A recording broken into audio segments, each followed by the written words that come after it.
भजन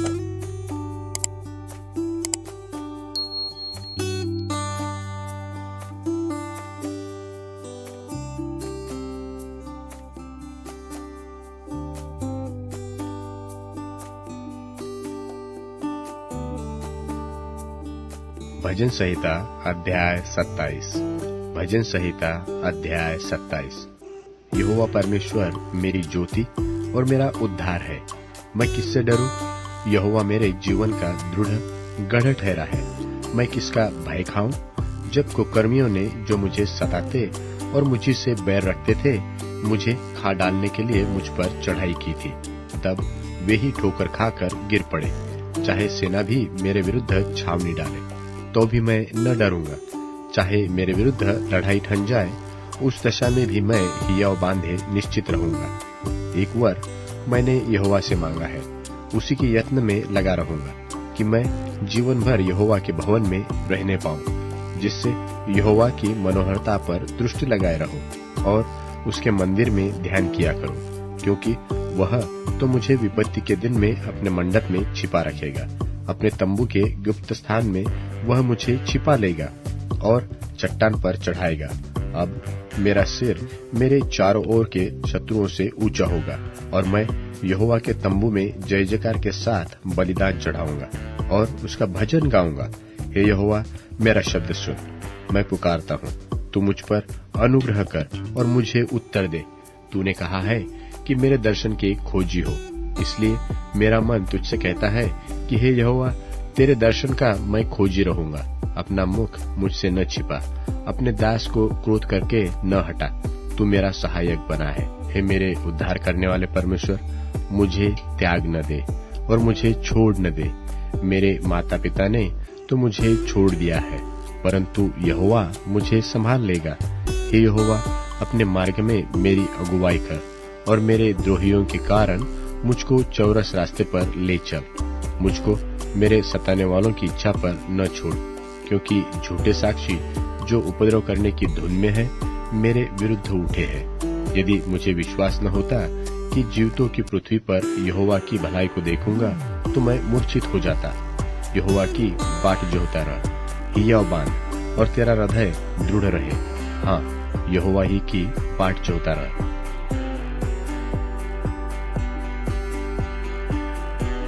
भजन संहिता अध्याय 28। भजन संहिता अध्याय 28। हे यहोवा, मैं तुझी को पुकारूंगा।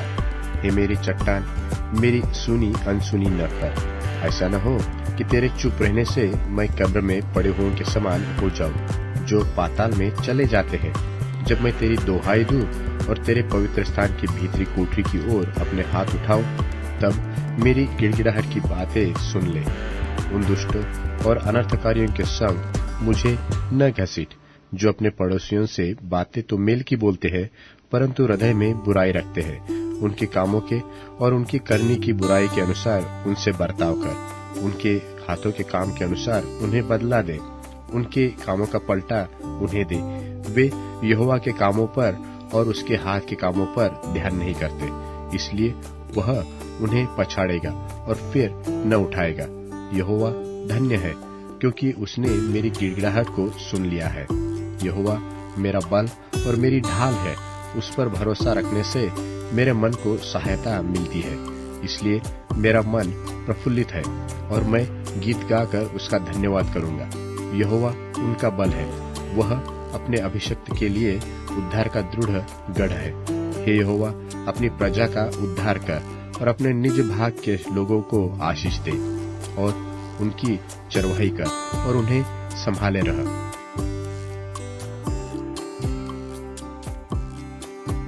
भजन संहिता अध्याय 29। भजन संहिता अध्याय 29। हे परमेश्वर के पुत्रों, यहोवा का, हाँ, यहोवा ही का गुणवादन करो। यहोवा की महिमा और सामर्थ्य को सराहो। यहोवा के नाम की महिमा करो। पवित्रता से शोभायमान होकर यहोवा को दंडवत करो।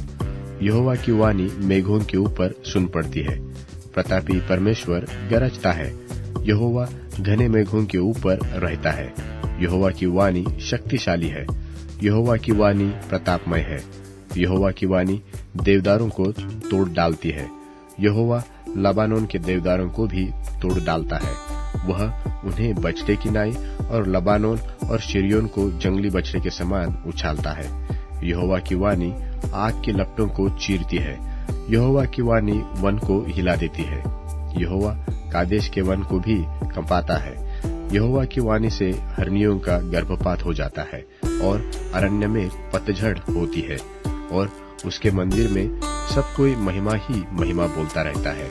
जल प्रलय के समय यहोवा विराजमान था, और यहोवा सर्वदा के लिए राजा होकर विराजमान रहता है।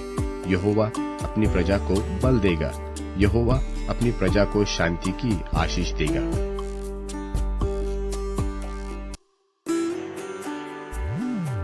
इफिसियों के नाम पौलुस प्रेरित की पत्री, पहला अध्याय।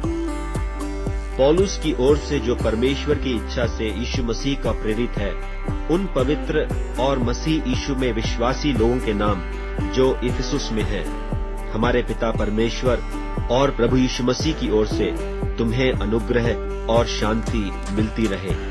हमारे प्रभु यीशु मसीह के परमेश्वर और पिता का धन्यवाद हो कि उसने हमें मसीह में स्वर्गीय स्थानों में सब प्रकार की आशीष दी है, जैसा उसने हमें जगत की उत्पत्ति से पहले उसमें चुन लिया कि हम उसके निकट प्रेम में पवित्र और निर्दोष हों, और अपनी इच्छा की सुमति के अनुसार हमें अपने लिए पहले से ठहराया कि यीशु मसीह के द्वारा हम उसके लेपालक पुत्र हों, कि उसके उस अनुग्रह की महिमा की स्तुति हो जिसे उसने हमें उस प्यारे में सेंत मेंत दिया।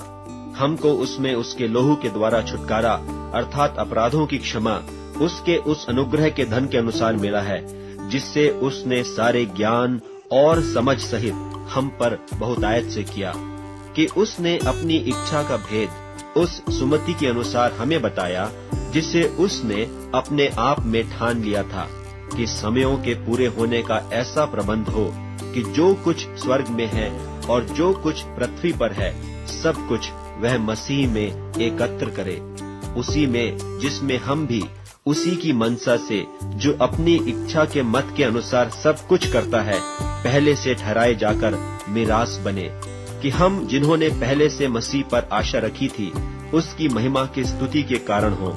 और उसी में तुम पर भी, जब तुमने सत्य का वचन सुना जो तुम्हारे उद्धार का सुसमाचार है, और जिस पर तुमने विश्वास किया, प्रतिज्ञा किए हुए पवित्र आत्मा की छाप लगी, वह उसके मोल लिए हुओं के छुटकारे के लिए हमारी मीरास का बयाना है, कि उसकी महिमा की स्तुति हो। इस कारण मैं भी उस विश्वास का समाचार सुनकर जो तुम लोगों में प्रभु यीशु पर है और सब पवित्र लोगों पर प्रकट है, तुम्हारे लिए धन्यवाद करना नहीं छोड़ा, और अपनी प्रार्थनाओं में तुम्हें स्मरण करता हूँ कि हमारे प्रभु यीशु मसीह का परमेश्वर जो महिमा का पिता है, तुम्हें अपनी पहचान में ज्ञान और प्रकाश की आत्मा दे, और तुम्हारे मन की आंखें ज्योतिमय हो कि तुम जान लो कि उसके बुलाने से कैसी आशा होती है, और पवित्र लोगों में उसकी मिरास की महिमा का धन कैसा है, और उसकी सामर्थ्य हमारी ओर जो विश्वास करते हैं कितनी महान है, उसकी शक्ति के प्रभाव के उस कार्य के अनुसार जो उसने मसीह के विषय में किया, कि उसको मरे हुओं में से जिलाकर स्वर्गीय स्थानों में अपनी दाहिनी ओर सब प्रकार की प्रधानता और अधिकार और सामर्थ और प्रभुता के और हर एक नाम के ऊपर जो न केवल इस लोक में पर आने वाले लोक में भी लिया जाएगा, बैठाया, और सब कुछ उसके पांव तले कर दिया, और उसे सब वस्तुओं पर शिरोमणि ठहराकर कलीसिया को दे दिया। यह उसकी देह है और उसी की परिपूर्णता है, जो सब में सब कुछ पूर्ण करता है।